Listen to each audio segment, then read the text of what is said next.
就是关于我出柜的一个事情。我是春节的时候回家，然后当时不知道为什么就聊天聊到这个事儿了。他有一个前提是什么呢？就是我们家后边有一邻居，邻居家有俩姐姐啊，一个都40多了，一个也是30多岁。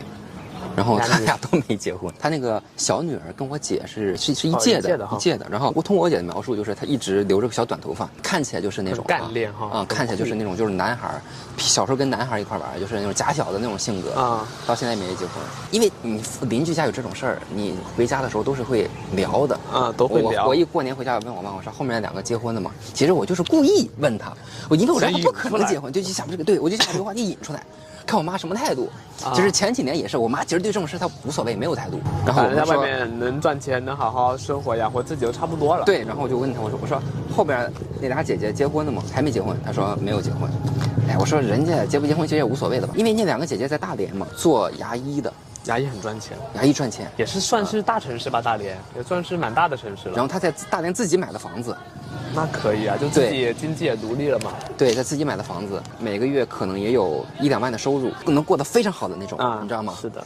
然后我跟他说，我说你看人家，现在也没有孩子，也没有也不用看男人的脸色，自己有房子又有钱，那过得不比其他人爽死了，结不结婚也无所谓。是。然后他的那个妈妈吧，就是之前你去我们家的时候给我们打招呼的那个，对，打招呼的那个，就是他，就他。然后他前几年得了癌症。就乳腺癌，但是现在已经好了。得了癌症之后，整个人的心态就发生了一个180度大转变，就是那种有点无所谓的。对，在之前呢，他是拼命的催，一直在催，头发都白了。现在就是完全无所谓，结不结婚无所谓了。就是像岛上的话，其实大家的那种言语的氛围圈子很小。用我妈的话说就是你去下边市场去买东西。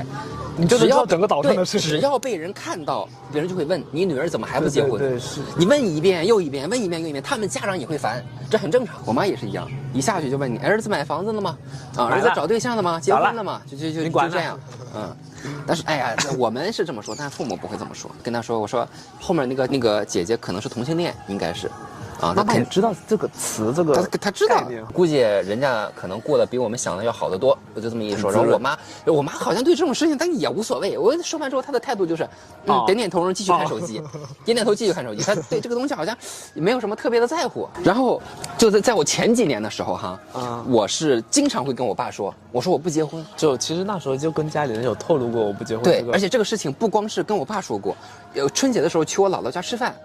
跟我那些舅舅也说过，但是他们就属于那种可能会认为你那时候还年轻，对他们那会儿觉得我太小了都不懂，觉得我小，就是以后就好了。他们当时没有想反驳，就是因为他觉得，哎呀，你说的都是一些什么屁话，你知道吗？现在所以他没有想反驳。但是现在这么多年过去了，还是不结婚，那可能就我爸就意识到这个事情好像你是要来真的了。前几年的时候也是，我爸当时已经是感觉到了，可能是要搞真的了。然后今年春节吃饭的时候，他又跟我说了一次，说你真不结婚是吗？我说我真不结婚，那就没再问了。也没有再，然后我爸就也无所谓，他的那个态度不是说就是不想理你的那种态度，他好像有点默认了，这是一个前提。然后我就跟我妈说，我说可能准备要买房子的事情。我说我跟雷雷2个人要一块买房子，我是先是跟我妈说的。那天我刚回家之后，我爸就问我，你这个包上这一串滴滴咣当的是干嘛的？小娃干嘛的？我还没有等我先说，我妈先说，我妈说肯定是徐雷挂的，徐雷最喜欢这个东西。妈妈喜欢我是我妈确实挺喜欢徐雷的，朋友圈天天点赞呢。确实挺喜欢徐雷的。然后我妈说肯定是徐雷挂的，徐雷一天就爱整这些东西。我说对，是徐雷挂的。然后晚上那天我记得我爸不在家，我跟我妈在家里看电视，我跟我妈说，我说哎，你知道徐雷喜欢我吗？她说哎呀，我知道了，我看出来了，徐雷好像挺喜欢你，要不然能跟着你到处跑吗？但他这个喜欢不是我们这个同性恋的喜欢，他就是2个男生之间互相欣赏的那种喜欢。我说以后我应该就跟徐雷一块过，我妈不管，她没看我吗？他没看我他就一直看着你手机。然后我就跟他说，后来实则看着手机，大脑飞速在运转。他可能是在想，我也不知道想没想。过了差不多几分钟吧，我跟我妈说，我说我跟你说真的，我接下来要跟徐雷一块买房子，我们俩以后就是真的也要一块过了。我妈说同性恋啊，我说我妈看了我一眼说随便我不管，就这么一句话，随便我不管，意思就是你自己看着办吧，随便我不管。我觉得我靠，这是当时给我搞得不知道就结束了。对，我当时就想我这就结束了。这个答案就是有一点点，就是有一点意料之中，就是好像有点缺少点什么东西，有点那种刺激感，有点迷惑。这样挺好的，也不用太多费口舌或怎么样。那天晚上你不是没跟爸爸说吗？我没有跟我爸说。第二天你们怎么回事？第二天我没有说。我爸现在不知道这个事儿。肯定不是不知道，夫妻俩在床上睡觉的时候怎么不聊这个事儿呢？对他可能会知道，但是他们不在乎，但我爸也不在乎，因为我前几年跟我姐说这事儿的时候，因为我有一个亲姐姐就是我觉得。出轨这种事情，最好是家里有一个哥哥姐姐，对，这种就比较好办，因为我从小到大属于那种主意比较大的那种人，就是在家里会稍微会占据点主导的。对，我只要一有什么大的计划或者说大的想法或者主意，我就先跟我姐说，然后我姐会帮我传达，就起到了一个缓冲的作用。传达，就以至于这个结果就还挺好的。主要是你在家里的说话的分量可以说是比较，爸爸也听你的话，因为我爸妈属于那种没什么文化的那种人，你知道吗？就是一辈子在岛上生活，然后他自己一个人在北京闯荡，没见过什么大的世面，没有什么。他会比较听你的话，因为你是那种有能力把自己生活的照顾得很好的。对，我是一个非常有主见的人。Thank you。这是我姐原话，就是哎，妈肯定没有问题。但就是爸爸那儿，就是看爸爸那儿什么态度，但是爸爸也没什么用，他也管不了你。对他就让他反对也没什么用。然后跟我妈出柜之后，我还跟她说，我说以后要不要跟那个徐雷爸妈见个面？我妈说不见。我说怎么回事？她说人家有钱也看不上我们。我妈之所以会说这个话，是因为我之前确实在我妈面前说了老徐很多坏话。但老徐说实话，有一些地方做的的确不是很周到，就是说了徐雷爸爸的一些坏话。但是我觉得徐雷爸爸他不是那种坏的那种人，他属于那种就是在生意上会比较强势一点。他比较强势，因为他本身就是生意人嘛，他不强势，他不行。对他做不了生意。对，徐雷爸爸属于那种，就早些年就从温州一直去了深圳去打拼这么多年。对，改革开放嘛，在深圳。也算是有成就啊，至少在他们那些人里面算是很好的，真的很不错了，真的很不错的。他爸爸属于比较强势的那种，但我就属于不太喜欢这种性格。他在生意场上会受到比较多人的喜欢。我爸妈属于那种对我没有任何的一些期待，或者对我没有任何的一些约束的。然后包括毕业之后要去北京工作或者怎么着的，他们也都不管。但是我可以充分的相信，就是我爸妈是非常爱我的那种。我属于那种跟我父母的那种关系是朋友的那种了，算是我觉得。对，就是我跟我父母能玩得到一块儿去。很多人好像跟父母玩不到一块儿去，但我可以，就是我跟我爸妈能够玩得到一块儿去。就比如说一块儿出去干嘛是可以的，比如一块儿出去喝酒或者一块儿干嘛是可以的。但我发现好像有一些孩子跟父母好像不是那么的亲近，但我们家属于很亲近的那种。啊，你说的那个人就是我。对，我们家。怎么越说越远了？感觉说不完，好多呀。但我这种情况，就比如说哈，跟我爸妈就也没有什么正经。然后我爸有一次还抗议过一次，我记得好像在我初中的时候，就在我们家开会跟我姐说，以后可不可以就是喊爸妈的频次高一点？所以就我们家属于这种家庭，你知道吗？爸爸甚至需要一些提议，就是有点来喊爸妈。比如说我爸在公司值班，然后晚上不回家，然后我就给我妈发微信，我说，哎，要不要给你找一帅哥啊？自己独守空房能适应得了吗？就属于这种情况，你知道，属于一种。但是这种话都敢说。但是这种你说好听一点啊，就是家庭关系和谐。说的不好听就是没有家教，对，就是没家教，就没家教。对我这种情况放在他们家就是必死无疑，真的就是必死无疑。我觉得，我想都不敢想这个话，这种太可怕了，是吧？会觉得你这个孩子没有什么教养，没有什么家教。对，但是我自己觉得我活得挺开心的，我不太想要有太多的约束。雷雷家是什么情况呢？就是雷雷家在饭桌上吃饭，爸妈都是不说话的，会说话，但说的可能就不是。如果我哥在一起吃饭的话，会聊得比较多，因为我哥。大大咧咧，脸皮厚，他哥脸皮贼厚，他哥脸皮贼厚。开心果的角色啊，对，比如说我一去吃饭之后，就是做了之后比较严肃一点，对，就比较严肃，就不怎么聊的可能就是工作，没有其他的一些东西，聊婚姻、聊工作、聊生活。对，但我就会觉得好像有点压抑，这个环境，就是我可能会觉得有点太过于的不自由。第一次还是第二次在我家吃饭的时候，不是吃一些海鲜吗？那些壳不放在餐桌上吗？放在餐桌上。哎，我跟你说这个事贼奇葩，必须我来说，他不能说。我第一次去他们家吃饭，吃的是海鲜，然后当时我吃完饭之后，海鲜壳什么的、虾皮什么都放在那个桌子上，然后我就回客房了，因为我自己给我的感觉就是我是客人，不需要我收碗，对吧？我去你们家做客，怎么可能让我来洗碗？这不可能的呀！我就会这么想。但是我刚回客房，雷雷就去客房找我，跟我说，老徐说，你为什么不把这个碗给收一下？对，因为老徐的意思就是你至少吃完了，把这些残羹什么弄到厨房去，对，给放到厨房去。但我就会觉得说，我是客人，我为什么要收这个东西啊？你去别人家吃饭，哪有让客人洗碗，或者哪有让客人收拾碗？他这个也不是收拾，也不是，就你把你那个位置给稍微弄得干净点啊，好了。但是我不能理解这个事儿啊，这个就是一个差异。然后第二次去吃饭的时候，我就变得特别乖，然后我就吃完了之后。我就把那个碗给收拾得很干净，然后把这个碗给端到厨房去，然后就在我收的这个过程中，徐雷的妈妈跟我说，哎呀，你是客人，不用你收。我心想说，你知道我是客人。妈妈这个只是仅限于一个礼貌的一个话语，对，但我老徐不会，因为妈妈是那种很无所谓，你是客人，那应该怎么样怎么样。对，但是老徐所以老徐的这一点就是我所不喜欢的这一点，就是让客人来收拾碗。他会觉得说我是去你们家要饭的嘛？但我觉得这也是个礼貌。然后还有一点哈，还有一点就是我对老徐不太满的一点就是，我觉得老徐有点趾高气扬，就是有点瞧不起人。具体的表现是什么哈？就是我当时跟雷雷在深圳合租，就是他家住在龙华区，我们当时在南山区，因为离公司比较方便嘛，他跟我一块合租。他爸妈不止一次的提到过，说要让雷雷回家住，而不要再跟我一块合租。然后雷雷就一直不回去，雷雷不回去是因为他就单纯的不想回家，但是他离公司比较近，就在南山，我就没有必要在龙华地铁来回。对，然后徐雷的爸爸就说可以给雷雷买一辆车，就是这样的话每天可以开车上下班。但是雷雷还是不想回去，因为雷雷压根就不想开车。我就会觉得说你作为父母，你连你儿子的想法和你想要什么他都不知道，就搞不清楚，就想拿一辆车诱惑他回家，就给我有这种感觉，你知道吗？然后他爸妈可能就会觉得说，是不是因为我不想让你回家住？爸妈的意思可能就是说，他一个人在外面来深圳打拼，可能没有钱要跟我一起合租，对，可能会觉得说我是不是没有钱，想要跟雷雷一块合租，从而拼摊这个房租。他爸爸就会这么觉得。那次去他们家吃饭，他爸爸就在那儿一直在那说，就自己在那坐着说，你知道吗？我坐在沙发上，他爸爸就在餐桌上看着我们，就一直跟我们说什么，哎呀，徐雷现在也大了，要回家住，然后可以给徐雷买一辆车，这样的话会比较方便一点。就是总之巴拉巴拉巴拉买了说了一大堆，跟我说这个事儿。我心想说你这种事情不找你自己儿子去说，你跟我说是什么意思？然后我当时就很迷惑，我说你说这些跟我有什么关系？我刚说完这句话的时候，老徐就是徐雷爸爸愣住了。然后妈妈就出来打圆场了，然后他爸不知道该说什么了，你知道吗？然后他妈妈开始出来打圆场，说：“哎呀，跟你没有关系，跟你没有关系。”他之前跟我很多次说过这个问题，他跟我说了，他认为我这边无从下手，所以就找你来开刀。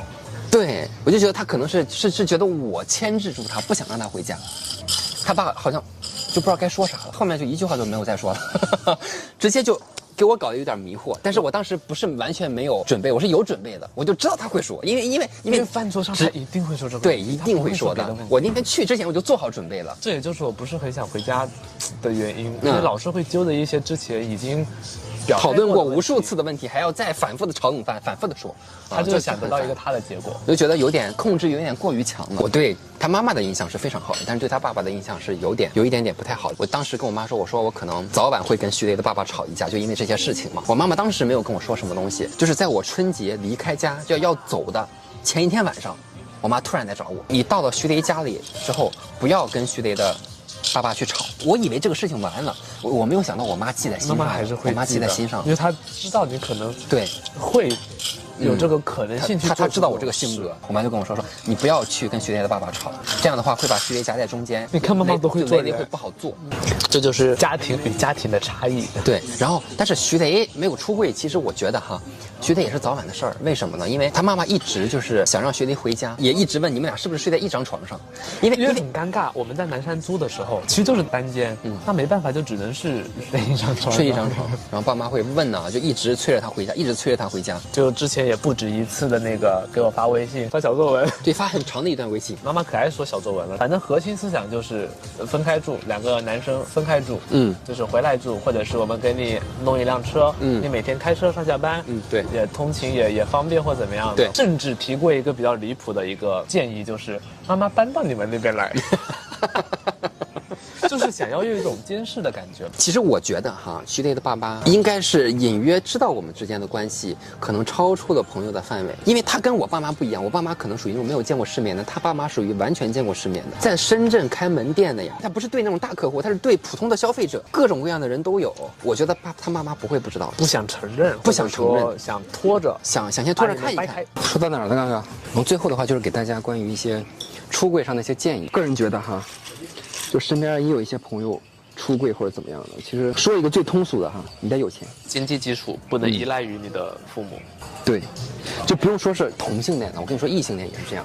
你像我身边有一些同学或者说是亲戚哈，就父母掏钱给买房子，有一些父母的控制欲强到连装修的风格都不能孩子选。我表哥就是这样，他连装修都得他爸妈来选。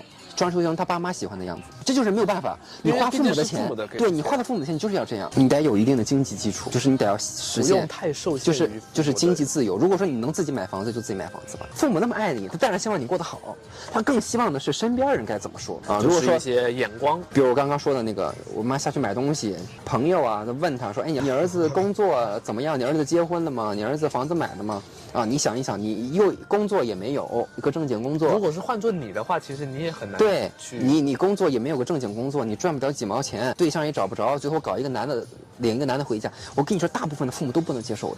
有时候他们受这种眼光，朋友之间讨论，其实他们心里也是会有压力的。对，所以他们会一个劲来催你。对，反而如果说你工作又比较体面。然后自己又能买房子，然后又能实现经济自由或者怎么样的，其实那这种事儿，那父母可能也就说出去也有面儿，对，管的也就少很多。说出去有面，大家讨论起来的话，也是一个稍微有点高光的东西。父母可能压力也会小一点，这是实在的。其次一个，我出柜成功，另外一个就是跟家庭也有关系。我们家庭属于那种没大没小、散漫、自由散漫的那种，没啥家教的家庭。我只是在找一个适时的时间说，就是在找一个比较合适的人。这个人找到了之后，那我可能自然而然，那我就会说。另外一个就是在你真的有一定的经济实力的时候，你才会说这个事情。我觉得大部分人都是这样。出柜其实说白了，我感觉就是一条就是有钱。只要有钱，就是你不再依附你的家庭，你能自己生活得很好，你能自己生活得很好。他就算是不同意又能怎么样？父母能过来打你吗？你能活着，对他能打你吗？那不可能打你，对不对？至少你能在外面自己一个人活得很舒服，那就也够了。让自己能活得很好，我觉得这就是出柜的必要条件。听起来好像有一点点那什么哈，但是这就是事实。雷的爸爸以前一直不知道我们赚多少钱，然后他爸爸好像知道我们好像还挺赚钱，收入还不错，然后这个态度就好像有点转变，有一点点缓和了。就我自己的一个体验来看的话，就是包括吃饭呀，或者是各种环节上吧，很明显的感觉就是会不太那么严厉了。就是可能之前严厉，就是因为你可能一个月就拿几千块钱的工资，你可能之后的话，万一要买房买车，可能就是一个负担。他会担心这件事，你赚的钱够不够你之后未来的一个生活。慢慢了解到我们，他会比较放心，因为你自己有一定的经济能力去处理，或者说去支付你现在的一个情况。我突然想起一个事儿哈，雷雷他爸爸就有的时候真的不是我们觉得说雷雷跟家里人不亲近，真的不是。春节的时候，雷雷请他爸妈吃的一顿海底捞，花了500多块钱吧，500-600吧，500-600块钱吧，能雷雷付得起来。你这种情况下，你说你儿子请父母吃饭，这不是很正常的事儿吗？雷雷他爸偏不，偏要把这个钱转给雷雷。我就会觉得很迷惑，这到底是什么操作？这大过年的，儿子请父母吃饭，这有什么问题？他为什么非要把这钱还回来？就好像是，就是要算得很清楚一样。他在家里是一个主导的地位，就觉得说没有必要收孩子的钱，他可能这样想。但我觉得这个想法也是可以理解的。开开心心的，我请你吃顿饭，你还把钱还回来。但是现在会好很多了，现在就是工作也稍微的。就是时间上自由一点，宽裕一点，然后也跟他们解释，大概说了一下这样的一个工作模式吧。还有一点就是，雷雷这个人有的时候他会有一个毛病，就是他不太愿意沟通。很大的问题也在于他自己，他不喜欢跟父母说这件事情。你像我回家的时候，就吃饭的时候，叭，那个嘴就他妈跟那个机关枪一样，就是说一些有的没的哈，就是一顿瞎逼逼。但是作为父母的又很好奇，就想知道，哎，你这个孩子工作怎么样呀？你生活的好不好呀？你谈恋爱或者怎么样？他只能是通过跟你沟通，才能够从你身上获取更多。但是雷雷属于那种他不想，他是个闷葫芦，你知道吗？他跟亲近的人，哎，那比的可多了。就跟父母他就不能够说太多，就不想说太多。那我现在也开始转变了吗？我也开始有沟通了吗？夸你一下。就这样吧。哎，如果你们要是也有一些，比如说出柜的比较成功的一些案例，或者说是一些经历的话，也可以把你的故事分享一下，发在评论区，然后给其他的一些朋友做一个参考。行，这样吧，走吧，走吧，我们找个自行车，自行车就在那儿吧，走吧。我们去付钱。我们去古城溜达溜达，拜拜，下期见，拜拜。